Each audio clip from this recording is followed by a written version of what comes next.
Si vous êtes là, c'est que soit vous avez vu le film, soit vous voulez vous faire spoiler. Bonjour à tous et bienvenue dans cette nouvelle critique. Aujourd'hui, on va parler de TMNT, les Tortues Ninja, un film qui date de 2007. Et c'est le film de mon enfance. Est-ce que vous êtes prêts pour le speech? C'est parti. Donc, TMNT, les Tortues Ninja, raconte l'histoire des Tortues Ninja qui se sont séparés suite à plusieurs querelles entre Raphaël et Leonardo. Vous savez, Raphaël c'est le dur de l'équipe et Leonardo c'est le chef, donc il faut qu'ils s'entendent. Sauf que Raphaël il en fait qu'à sa tête. Et du coup, ils sont disputés et ils sont séparés. Mais une menace, un danger menace New York, qui est un danger qui est extrêmement vieux, où il s'agit de quelqu'un l'antagoniste a relâché 13 monstres dans le monde des humains en faisant un portail il y a 3000 ans pour avoir l'immortalité. Et donc les Tortues Ninja vont devoir se reformer pour faire face aux 13 monstres qu'il y a dans New York.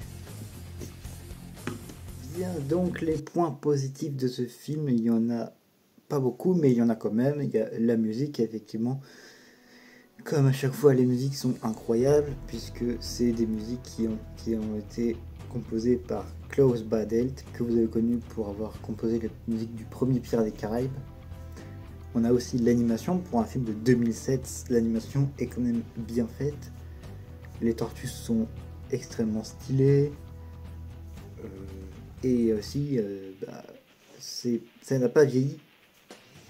Et enfin, on a les combats, notamment le combat de Raphaël contre Leonardo. On a enfin une scène où Leonardo et Raphaël se fight, et cette scène est juste incroyable. Je vous conseille d'aller la regarder ou d'aller regarder le film si tout simplement. Ce film est juste incroyable.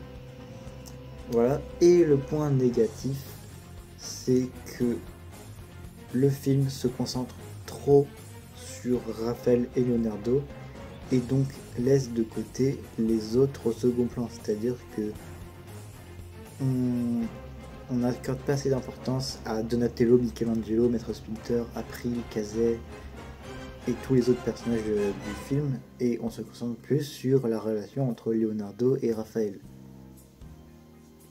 Voilà, j'espère que cette vidéo vous aura plu. C'était une petite critique de TMNT, les Tortues Ninja de 2007. C'est le film de mon enfance. Je voulais vous en faire part. Si vous voulez regarder, achetez-le en DVD parce qu'on le trouve nulle part en streaming, à part si vous avez Amazon Prime. Voilà, ou je crois que c'est sur Paramount+. Mais sinon, achetez-le en DVD, il coûte pas très cher et puis ça vaut le coup puisque c'est un très bon film. Sur ce, on se dit à bientôt pour une nouvelle vidéo, peut-être une nouvelle critique des films Ninja Turtles. À voir.